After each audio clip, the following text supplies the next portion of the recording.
जय श्री श्याम दोस्तों इस वीडियो के अंदर मैं आपके लिए लेकर आया हूँ विद्या संबल योजना वैकेंसी 2025।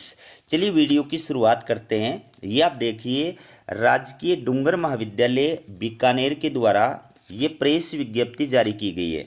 आपको बता दूं कि ये जो महाविद्यालय है वो DRAC महाविद्यालय है, ठीक है। और इसके द्वारा बीकानेर जिले के अंदर जितने भी राजशेष महाविद्यालय हैं या फिर राजकीय महाविद्यालयों के अंदर राजशेष की पोस्ट हैं, उन सब के अंदर आयुक्तालय कॉलेज शिक्षा राजस्थान जयपुर के आदेश की पालना के तहत विद्या संबल योजना के तहत, ठीक है, सत्र 2024-25 में द्वितीय सेमेस्टर और चतुर्थ सेमेस्टर में असिस्टेंट प्रोफेसर गेस्ट फैकल्टी की नियुक्ति करने के लिए ये विज्ञापन जो है वो जारी किया गया है, ठीक है। तो सबसे पहले तो आप ये देखिए कि कौन कौन से जो है वो महाविद्यालय हैं और उसमें किन किन विषयों के लिए विज्ञापन जारी किया गया है। आपको बता दूं कि टोटल 21 महाविद्यालयों के लिए ये विज्ञापन जारी किया गया है और 150 के लगभग जो है वो रिक्त पद हैं।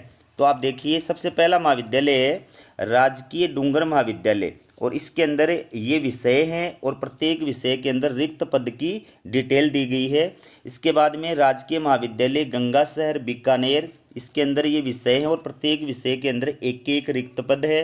इसके बाद में राजकीय कन्या महाविद्यालय नापासर, इसके अंदर ये विषय हैं और प्रत्येक विषय के अंदर एक एक रिक्त पद है। इसके पश्चात राजकीय महाविद्यालय पुगल, इसमें ये विषय हैं और प्रत्येक के अंदर एक एक रिक्त पद है। और अगला महाविद्यालय है राजकीय महाविद्यालय देशनोक, इसके अंदर ये विषय हैं और प्रत्येक के अंदर एक एक रिक्त पद है। तो इनमें किसी भी महाविद्यालय के लिए अगर आप अप्लाई कर रहे हैं तो आपको ये जो नोडल महाविद्यालय है, इस नोडल महाविद्यालय के अंदर आवेदन फॉर्म जमा कराना है, ये आपको ध्यान रखना है। इसके बाद में अगला जो महाविद्यालय वो आप देखिए 6 नंबर का महाविद्यालय है राजकीय मुरलीधर कन्या महाविद्यालय बीकानेर। ये विषयों की डिटेल है और प्रत्येक विषय के अंदर एक एक रिक्त पद है। फिर राजकीय सद्दू देवी पार्क कन्या महाविद्यालय श्री डूंगरगढ़ बीकानेर, इसमें ये विषय है और प्रत्येक विषय के अंदर एक एक रिक्त पद है। तो 6 और 7 नंबर का जो महाविद्यालय है, इसमें से किसी भी महाविद्यालय के लिए अगर आप आवेदन फॉर्म जमा करा रहे हैं तो इसका नोडल महाविद्यालय जो है वो राजकीय महाविद्यालय सुदर्शन कन्या महाविद्यालय बीकानेर है। यहाँ पर आपको आवेदन फॉर्म जमा कराना है। इसके बाद में 8 नंबर का महाविद्यालय मांगीलाल बागड़ी राजकीय महाविद्यालय नोखा बीकानेर, इसमें ये एक विषय एक रिक्त पद है। फिर राजकीय कन्या महाविद्यालय नोखा बीकानेर, इसके अंदर ये विषय प्रत्येक के अंदर एक एक पोस्ट है। फिर राजकीय महाविद्यालय जसरासर बीकानेर, ठीक है।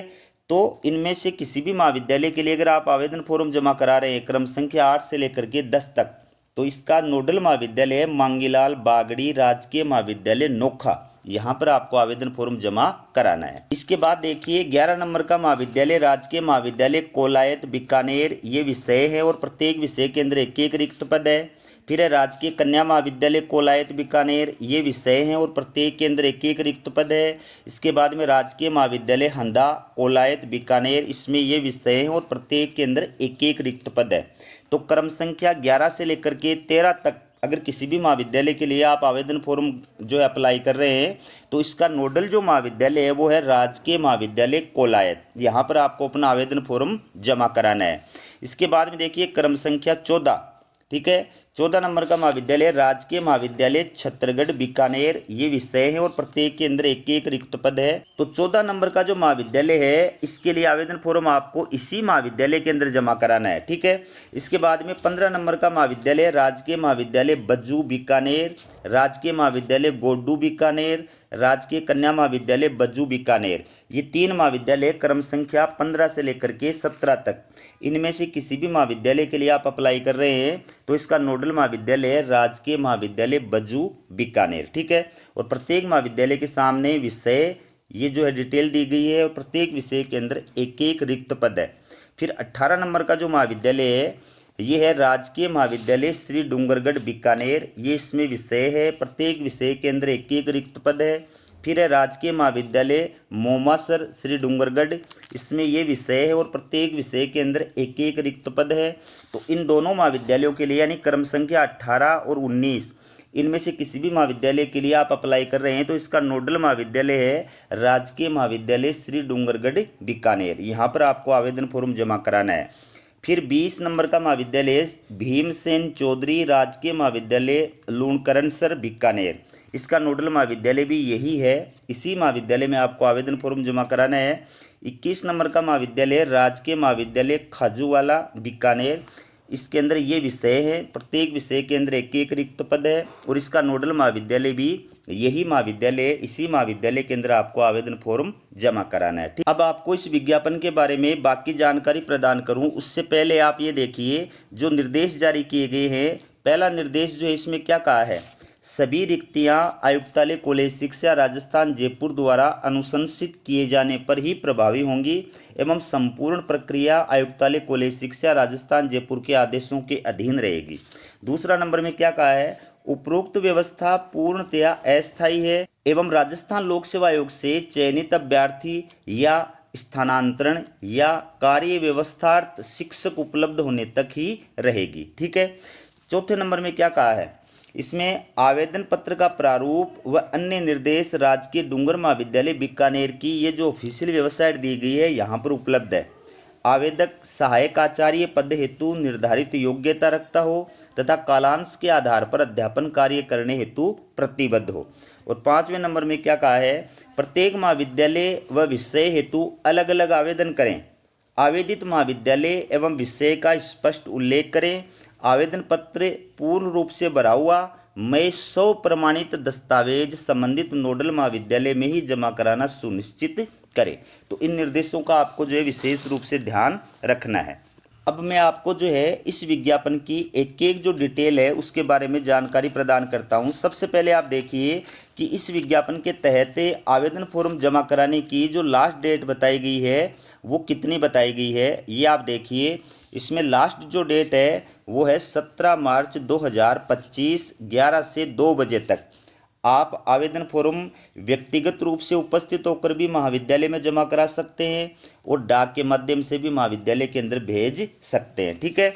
अब इसके अंदर आपको चूंकि पता है आपका जो मानदेय होता है वो 800 रुपये प्रति कालांश होता है। एक कालांश के आपको 800 रुपये प्रदान किए जाते हैं और जैसे ही आपके 50 कालांश पूरे होंगे उसके पश्चात आपको 40,000 रुपये मानदेय प्रदान किया जाएगा। विद्या संबल योजना के तहत जो गेस्ट फैकल्टी को मानदेय दिया जाता है वो प्रतिमाह के हिसाब से नहीं दिया जाता है बल्कि 50 कालांश पूरे होने के आधार पर प्रदान किया जाता है। अब इसमें शर्त ये भी है कि एक सप्ताह के अंदर आपको अधिकतम 14 जो कालांश है वो ही प्रदान किए जाएंगे, 14 कालांश से ज़्यादा आपको प्रदान नहीं किए जाएंगे।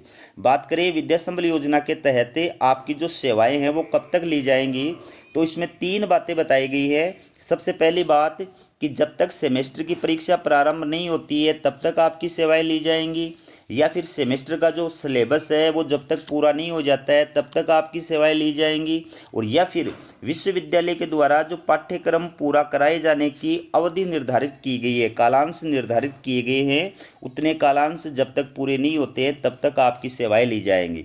तो इन 3 शर्तों में से जो भी शर्त पहले पूरी होगी आपकी सेवाएं जो है वो समाप्त हो जाएंगी। दोस्तों, हमारा ये वीडियो अगर कोई नया अभ्यर्थी देख रहा है तो उसकी जानकारी के लिए बता दूं कि विद्या संबल योजना के तहत कौन अभ्यर्थी जो है वो अप्लाई कर सकता है। सबसे पहली बात, जिस विषय में आप अप्लाई कर रहे हैं उस विषय में 55% मार्क्स के साथ में आपके पास में पीजी की डिग्री यानी मास्टर डिग्री होनी चाहिए।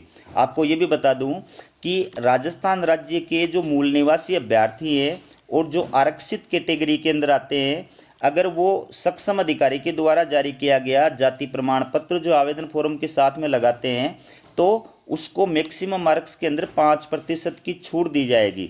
यानी अगर आपके पीजी में 50% मार्क्स हैं तो भी आप विद्या संबल योजना के तहत असिस्टेंट प्रोफेसर गेस्ट फैकल्टी के लिए अप्लाई कर सकते हैं। अब इसके साथ साथ में जो विश्वविद्यालय अनुदान आयोग है यानी यूजीसी या फिर सीएसआईआर, उसके द्वारा जो राष्ट्रीय पात्रता परीक्षा यानी नेट आयोजित की जाती है वो आप क्वालिफाइड होने चाहिए, और या फिर जो स्टेट पात्रता परीक्षा होती है सेट या स्लेट वो आप क्वालिफाइड होने चाहिए, और या फिर आप यूजीसी रूल्स 2009 या 2016 के तहत पीएचडी क्वालिफाइड होने चाहिए, तो आप असिस्टेंट प्रोफेसर गेस्ट फैकल्टी के लिए अप्लाई कर सकते हैं। ठीक, बात करें इसके अंदर एज की, तो दोस्तों इसके अंदर मिनिमम जो एज है वो 21 वर्ष निर्धारित की गई है और मैक्सिमम एज जो है वो कितनी भी हो सकती है।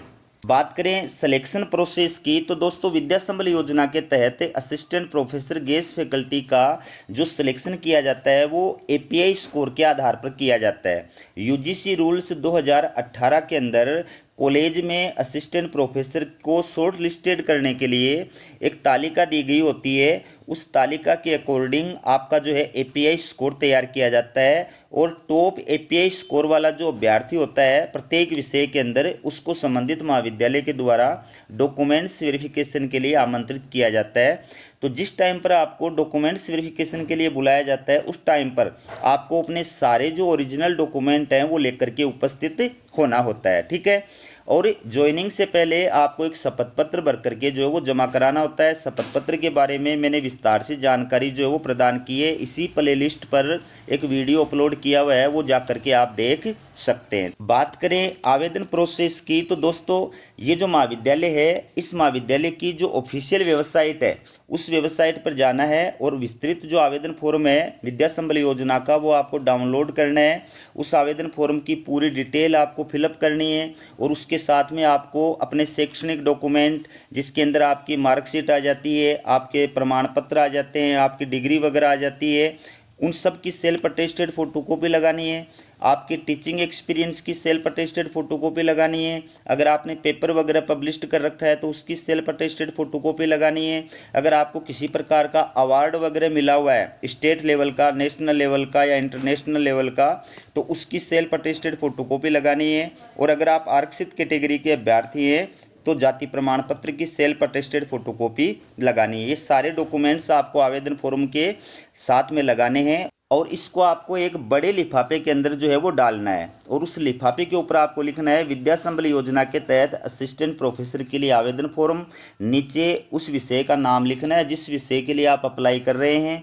उसके नीचे आपको संबंधित नोडल महाविद्यालय का एड्रेस लिखना है और बाईं साइड में आपको अपना एड्रेस लिखना है। आप चाहें तो इसको व्यक्तिगत रूप से जाकर के भी संबंधित नोडल महाविद्यालय में जमा करा सकते हैं। आप चाहें तो डाक के माध्यम से भी इसको जो है नोडल महाविद्यालय के अंदर भेज सकते हैं। तो हमारी ये अपडेट आपको कैसी लगी कमेंट करके ज़रूर बताइएगा। वीडियो देखने के लिए आप सभी का बहुत बहुत धन्यवाद।